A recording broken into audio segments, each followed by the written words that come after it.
as we start off, just kind of tell me what you think your character would be doing on, like, an average day. Well, it depends on if he has any leads right now, or if he's been hired for any PI work. If he hasn't, then most likely he's going through various, technically not government-related facilities and areas that he has a connection or two to get inside and read some stuff. Or looking for information on other possible people of interest that might be either able to lead him to a new lead or be causing trouble. Or beating up a police chief named Joffrey that he calls Jeff. He doesn't beat him up, he just calls him Jeff. What? It's a long story. It is a long story. He's right. So, that guy, Reginald, what are you doing? Yes. That depends entirely on what time it is. It's summertime. Time to celebrate. Okay, cool. Then that guy is lounging, in his door. It's 4 p.m.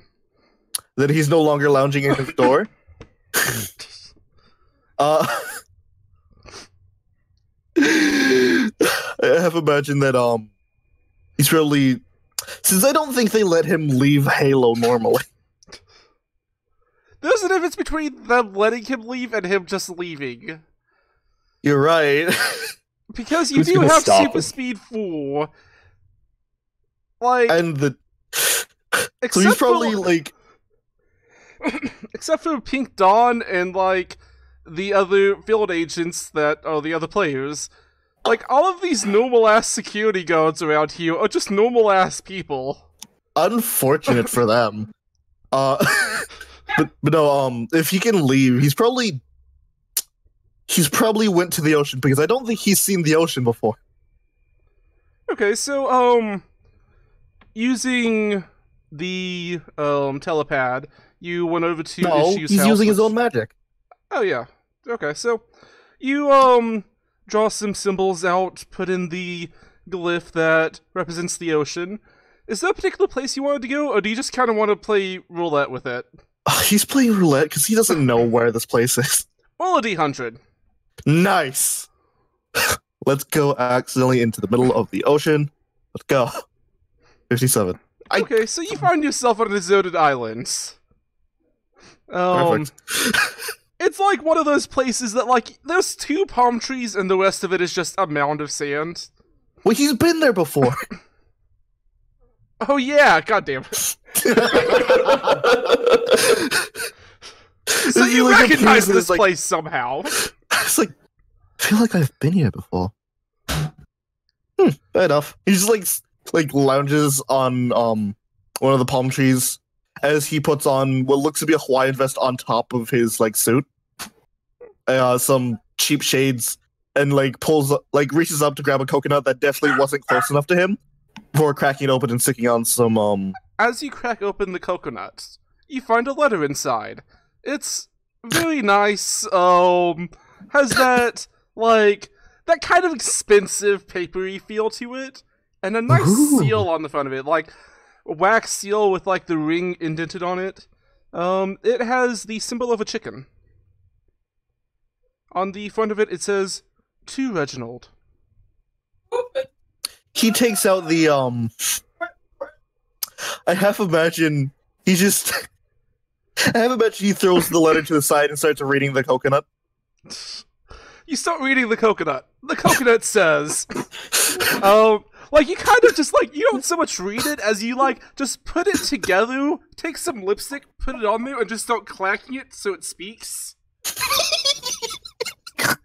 And it says, "Dear Reginald, please find Sebastian Riddle." And then the coconut kind of, like, flans a bit and twists and contorts. It is now a container of coconut milk. On the front of it, there is a strange symbol. Please roll me a magic check.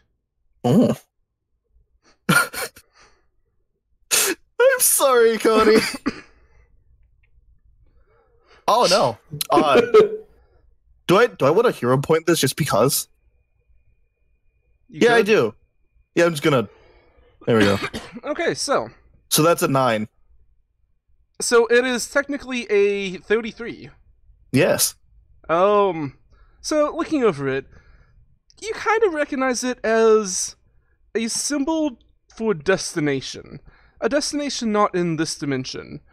It's kind of like what you did whenever you came here. You would just kind of put the symbol in a teleportation circle and find your way there. I see. The coconut did say to find Sebastian, though. Then he won't break the bottle just yet. And it's... Unless it would be reasonable that this would be where potentially he is, since he doubts that, hey, if it's asking him to find someone, that they're going to give them the thing directly, teleport him to that person. Right. Yeah. So he puts the God, it's so dumb. He puts the the bottle into his pocket, picks up the letter that he thrown away, and the letter is now a coconut. Yeah, and starts sipping on it. As he pulls out his door, or excuse me, his doorknob, places it upon the palm tree, and opens up the palm tree to go inside. You walk inside the palm tree. The nice hot air of the beach kind of persists as your little pocket dimension is, well, it kind of replicates the status of the outside area. So it's kind of like nice beach weather. All of the little that guys, like the ones that like were flapping their coats and landed to peck at some seeds. You notice that, like, while they have the normal suit jacket and tie, they are all wearing swim trunks. That's grand. He offers a small nod to the small that guys that are perpetually on the door on the other side. They all wave to you. They kind of just like do the whole, their flamethrowers shoot down at the door as you walk through, but you just kind of walk through it. It's a nice, warm, comforting feeling. Yeah, it's a pleasant welcoming. Yeah. Nice work, gentlemen. As he goes to his actual since he actually has one, a teleportation room. He goes to his portal room. Okay. Actually, first though, he goes to his quote unquote computer. He goes to his butler. You find your butler, which is really just like, you're looking at them from one side. It's just kind of a normal that guy in a suit, but instead of a tie, it's a bow tie. Yeah. Swim They trunks start over his saying, butler pants. "How can I help you, sir?" And then they turn to the other side, where just that side is wearing a French maid costume and makeup. And they say, "Do you need anything cleaned?" No, actually, we're looking for someone right now. A Sebastian Riddle. We've encountered them before. Yes. Sebastian, did you give them your phone number? He installed his communications into the Halo field office and issues, so it would be very easy to get that from there if anyone cared to. Other than that, no, not directly. Well, we could always try to grab him through time and space. That's a bit tricky, though. I don't think he would appreciate it. We could also ask that nice flying anime girl. Which one? I believe her name's Pixel. Oh, right. I was thinking of a different one.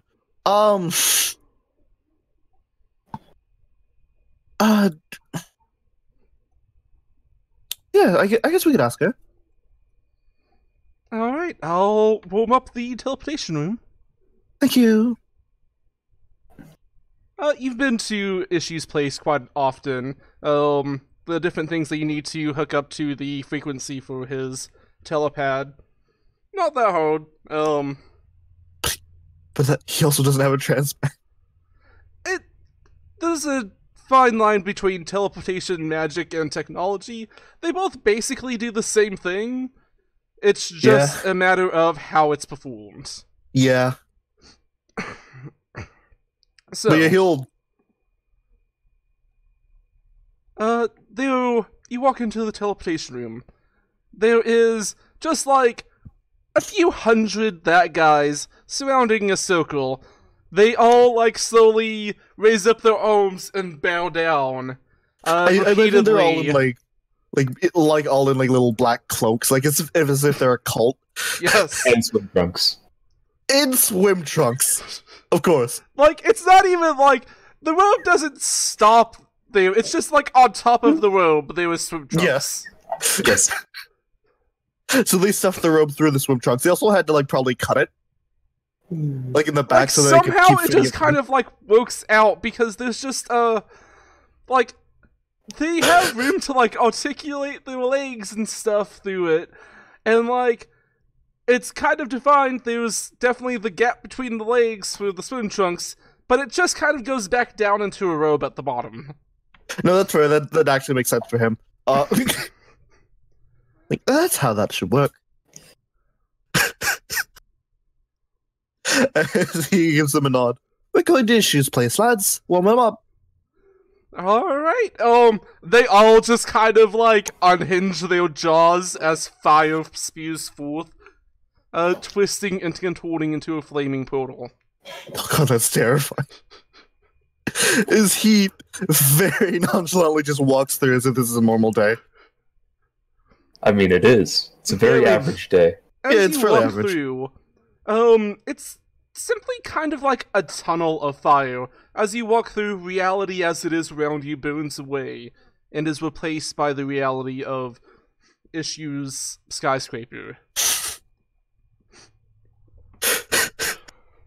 You I find feel like yourself so in the many library. different I feel like so many different like warning things that he has like in there just blazing off at once. Like, Mostly fire alarms.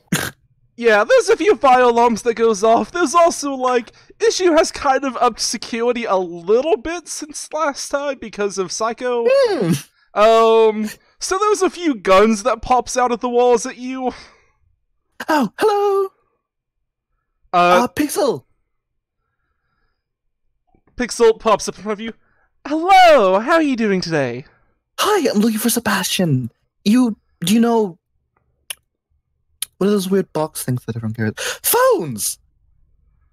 Do you have their phone number? He left his contact info with me, so I should be able to get a hold of him. Good, because I need to talk to him. Okay. And then she vanishes. Sebastian, do you actually have a phone? Not equipment-wise, but I imagine he'd have Yeah. a flip phone, Yeah. like a disposable one, because he doesn't Flip carry a smartphone. That's too easy to track. So, your flip phone goes... Ba-doop, ba-doop, ba-doop. That's not your ringtone.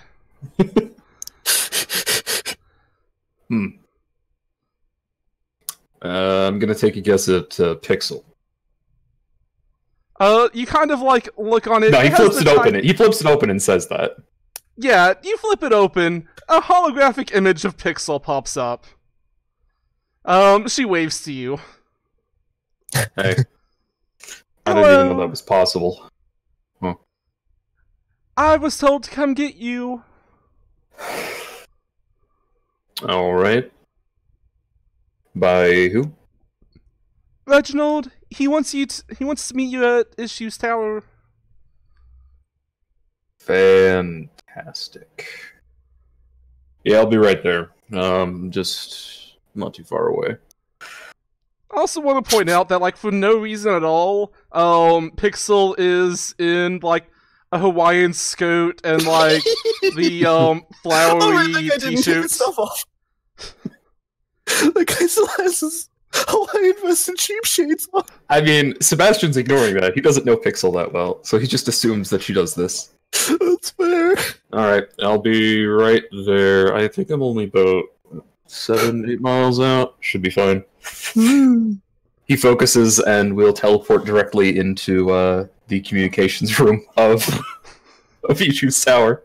As you teleport in, like, there's a few alarms that go off, there's a few guns that get trained on you. Pixel just kind of pops up and turns them off.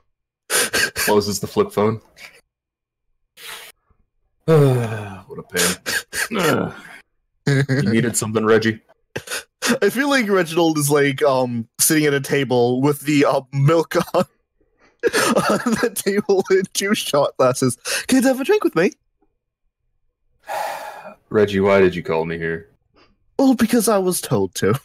He says he actually motions towards the bottle of milk. By who exactly? Sebastian will just go over and create a chair, just sit down on it. Wasn't really specified other than a... Do you know anything about weird symbols with chickens on it? Can I roll well informed on that? Yes, you can. All right, investigation. Yep. Mm. Okay, so that, it is a bit of an arcane symbol, something that you actually came across while you were looking into Issue, just because you won't exactly show the nature of his abilities for a while, and you thought that it may have been mystical in nature at one point. As you did so, you came across a figure known as Baba Yaga. This is the symbol of Baba Yaga. Baba Yaga. Ran into it while I was looking at Issue, but why would they be calling you exactly? Well, they didn't so much as call me as mess with something that I was already messing with. What? How do you explain? So I was opening up a coconut to have a drink. As he says this, he looks off into the middle distance, and for some reason, Sebastian, you can see his flashback. And inside, instead of the drink that I wanted to have, there was this odd paper, so I threw it away and started listening to the coconut. There's an image of just the coconut talking. You know what a letter is, don't you? Oh, certainly. That's why I listened to it. It's much easier that way. But then you could have just opened the letter to, you know what, whatever. Yeah. Alright, fine, let's have a drink. Is this your letter? He says as he reaches into, his, his sleeve and pulls out the letter we're offering to him. No thanks. No? No. Nothing? No. Not even a chuckle? Fine. Fine. Just throws it No, behind. I didn't send the letter, so it's not even my letter. That doesn't. The joke just doesn't land, Reggie. No, it's more like, is this your card? But instead of... I know, but that wasn't my letter. You know what? Look, you have coconut milk here with a weird symbol on it. I assume it's gonna do something. I'd assume so. I was going to break the bottle. Either that or drink it. Let's just drink it. Yeah, sure. Actually, Just pop. if you're really worried, I can drink it, and then you can break it. Why don't we do the same thing at the same time? Fair enough. So, he pours you a glass of coconut milk. As you begin to drink it, he, just takes it over his head, bashes it down on the ground. It's like a glass bottle, it shatters all over. The coconut milk's pretty nice. Opa. Give me a fortitude save. All of us? Just him. Oh, nice.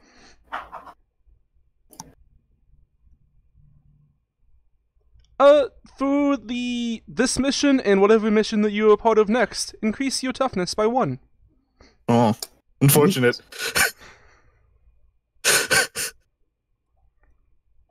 That was fairly anticlimactic. Well, it was magic in nature, I think. That or alchemic. It's still anticlimactic. I wanted an explosion. There was no boom. There was supposed to be a giant boom. Have you considered opening the letter and seeing if maybe there was more than just finding me? He reaches back to where the letter had burst into flames. Picks up one of the pieces of dust and just pulls out the letter from it, puts it on the table and opens it again. Fine. All right, you break the seal. Well, once read the words, "Find Sebastian," now reads the words, "You know how to do teleportation magic. Here's the sigil." It just has the sigil again. Jip, did you consider trying that one? So I did. But I was like, who would, I don't know, give me the sigil to find someone if they asked me to find you? I think they were trying to get you to find me so that you could bring me to wherever this leads. Well, I would assume so, but Yeah. I wasn't about to use the sigil without like having you here Right, but why did we drink the coconut milk then? because it was delicious. It was pretty good. That guy says as he hasn't drank any of it. All right. How about we just head somewhere and we make that teleportation circle. We take that and we figure out why they're trying to get you to find me. Okay.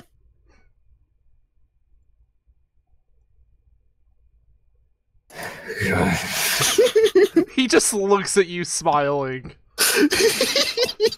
Okay. Yeah. The basement should probably be fine. There's already a teleportation thing there, so it should have a weakened bond between the worlds. We should be able to use that. Yeah, sure. That sounds fine. So, Sorry about the next pixel. there's like a little Roomba that comes out and has Pixel's face on the top of it. So it's cleaning up the mess. That's grand. So what did you say that you were going for it? Basement, because teleportation magic already occurred there, so it's probably going to be easier to break worldly barriers. Yeah, so you head back down to the basement. There's still the extremely faint aura of something passing into hell, but that's not really going to mess up two people that are fairly adept at magic. Yeah. Just kind of between the two of you, there was already, like, nobody's ever cleaned up the teleportation that was when it was just closed.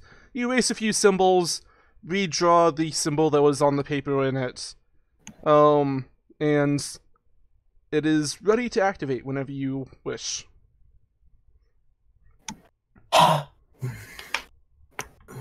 So on 3, Sure. 7, 24. Okay. He activates it. As you activate it, the dust of the area begins to float and spin, much like a spiral, into the center of the pattern of teleportation. It spins and spins, growing ever larger even as dust doesn't add to it. Slowly changes into a sandy texture before it just collapses onto the floor, causing a bit of a sinkhole.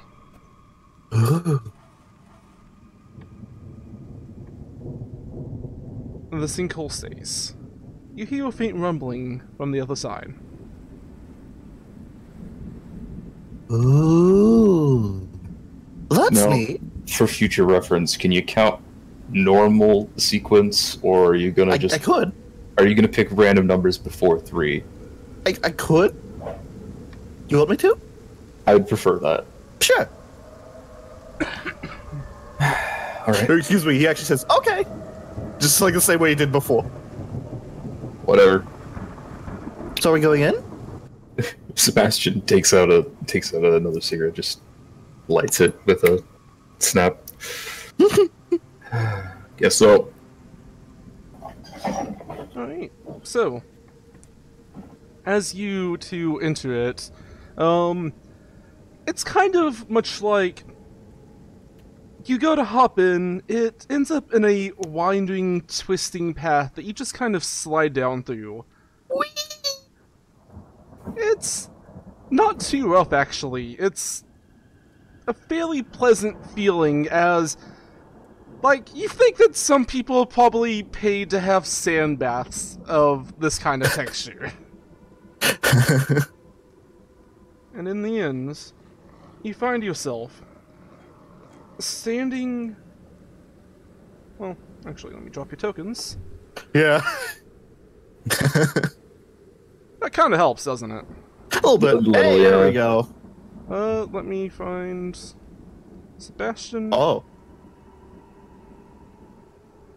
Huh. You find yourself standing in the center of some pretty can't intense see. teleportation magic. Oh, let me... Yeah. Wow. Were you able to see on the previous map, by the way? No. Ah, Now can you see? Oops. Can you see now? Yep. Okay. So, you find yourself in the middle of some pretty, intense, binding magic. Anything that teleports to this plane will find itself... Oh, teleports to or somewhere on this plane, it will find itself back within the circle. You can teleport out of it without any big deal, but this kind of seems like a welcoming mat. Ooh. Looking out ahead, down a sandy, muddy path with dead trees on either side, you see two, maybe 10-foot tall stone pillars. In between the two, a coiled serpent with long wings on either side of it, and the head of a fish sits. Sebastian kneels down and begins to examine these runes for future use. Alright. If you spend enough time studying it, the teleportation sigil that was on the letter is a fairly simple and powerful one. You can use 2 actions to actually teleport to this place in the future. That's neat. Fair enough. Sebastian just closes his eyes, focuses, and commits the sequence to memory. Alright. I do also want to say, as you look out, there is a building off on the end. There is a few rats on the porch of it. It's a fairly ramshackled house, looks about 4 stories tall. Each floor, how it's stacked on the previous one, looks a little bit more impractical. It's kind of a wonder how the house hasn't fallen yet. On either side, you see massive chicken wings.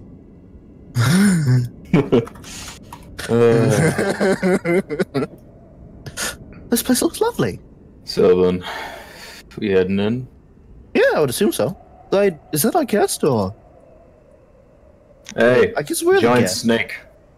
Hello. As you step off the circle, the pillars crackle to life as a dark energy forms a barrier. You think we have to fight them? Well, I guess we'll see, won't we? Yeah. Sebastian's just gonna activate some of the runes across his body and begin glowing a bright blue. The That's creature fancy. uncoils itself a bit, bringing itself up to a decent, about 30-foot high height, with still much of its body on the ground. As it does so, roll for initiative. Yeah. Oh boy. Fight them. Yes. Oh. I didn't have my token selected, but yeah. Really? Both of you rolled nat 20s. Nice. Really? I just want to say, with Reginald's bonuses, he got a 41. I can see that. Motherfucker, I could have rolled a 1, I would have been first. Okay.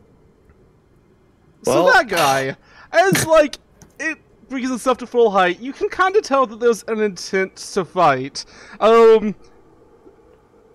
Just kind of somehow reacting faster than everyone else. I'm gonna say because you both got nat 20s, you're also going to just have a free round, because 2 nat 20s on initiative, why not? That's fair. We're both really competent, not only mages but combatants. He's in vibe, from what I understand. Yeah, Sebastian's pretty competent. So it's just we sense any sort of conflict coming from us, just bam. As that guy splits into 2 with his duplicate, as I will also label them. Blue that guy. Red that guy. Red that guy is always the original. Okay. The original. Yeah. There we go. Now Also they're like those mute. Nice. As this one moves quite quickly over here before blasting the enemy creature with fire. To see not only its reaction, but also see if it's effective or not. Okay, you been away at it. As Blue that guy gets closer to it, at first it looks like it has a scaly exterior, but as the fire burns away at it, you realize it's not quite scales, it's just highly compacted plates of sand. The fire hits against it, turning it partially into glass. Let me...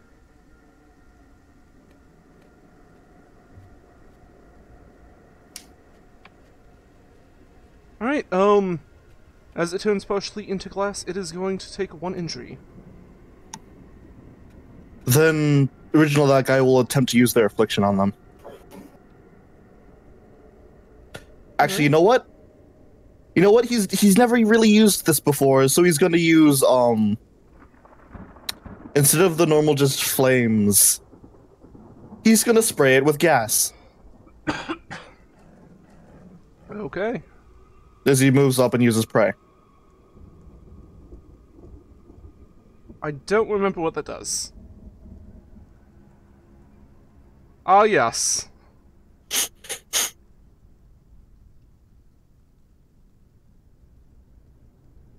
Okay, so, you just take the, you just kind of turn off the pilot light, spray gas all over it.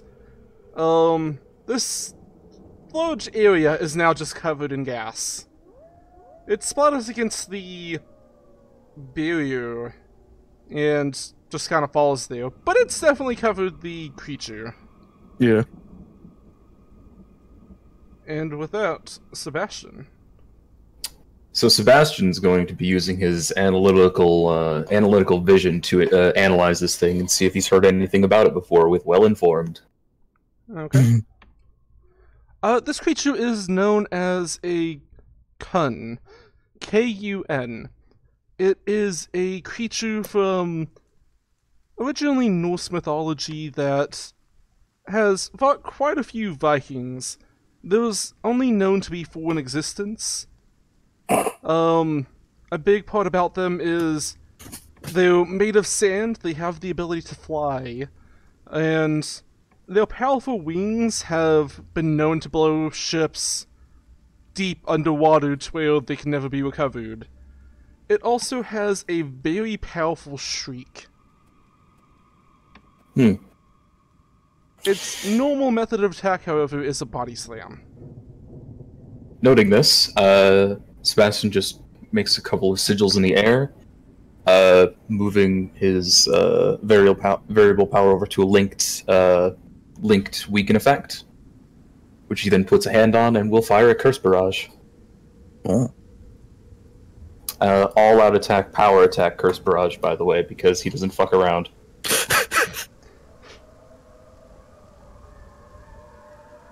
That's a 1 though. You do have a hero point if you would like to use it. You know what? Let's do it because this is the first time I get to roll an attack. I roll a 1. Nah. That ain't how this has happened. Nah. Okay, That's so a yeah, 6, that's another plus 10. Nice. the barrage of curses hits against it. This is also a multi-attack that's not labeled there. So for if I have more than 1 success against, I have 2 successes, then that's a +2 to the DC as well. It is a +2 then, because that is... Its range defense is 8. Its range defense is 8? Okay, so that's a +5, so that's a 31 DC. Okay. Is it a toughness check or a fortitude check? That is toughness. Okay. This is will. Alright, so for the toughness check with the DC 32, you said? 31. 31. It is going to take 2 injuries and become staggered. Ooh.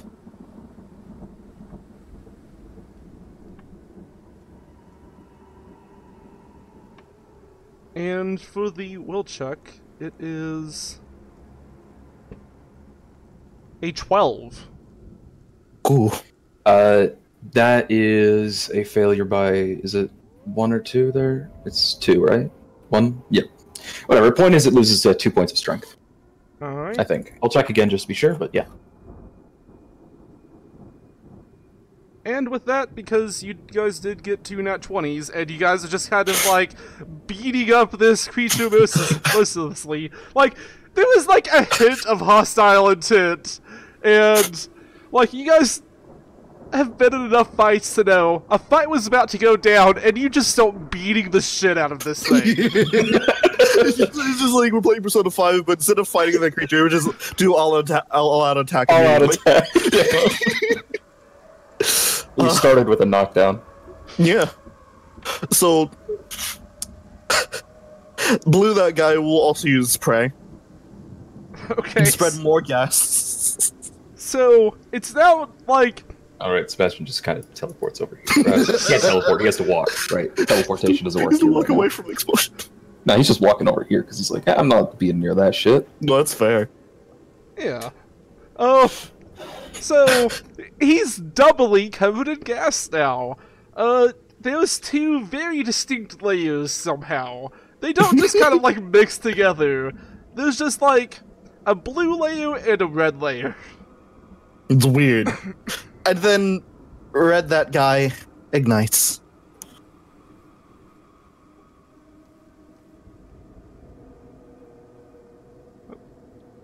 Thing. It fails the dodge. And then there's 2 explosions.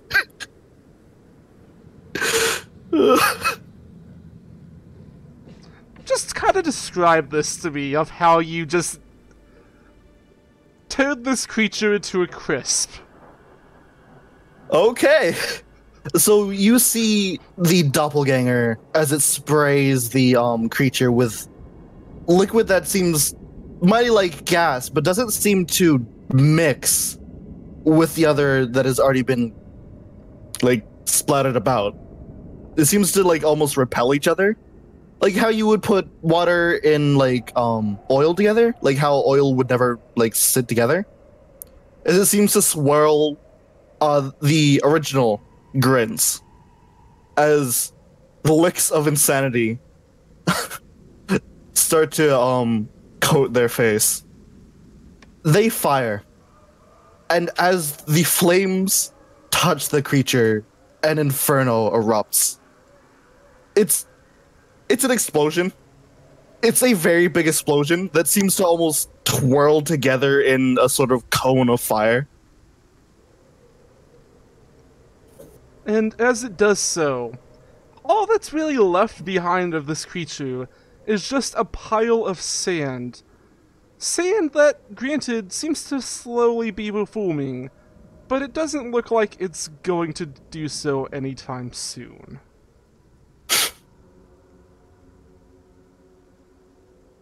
So from that the well-informed, these things are probably immortal in some regard, but can be temporarily defeated.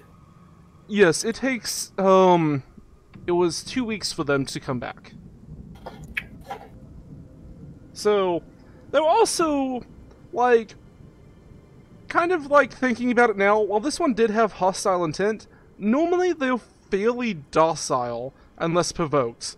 Vikings had a tendency to provoke sea monsters a lot. That's the only Yeah. reasons they, Yeah. It's more just you think that it was probably goading this as a sign of loyalty to someone. I think we just blew up Baba Yaga's pet. Well, if it was their pet and it wanted to fight us, well then, good riddance. Oh, I have no problem with it, just letting you know. Oh, fair enough. As, Blue, that guy, just walks back into Reginald. Sebastian just takes another deep breath of the cigarette. You got about 2 weeks before it reforms and might be mad at us again, though.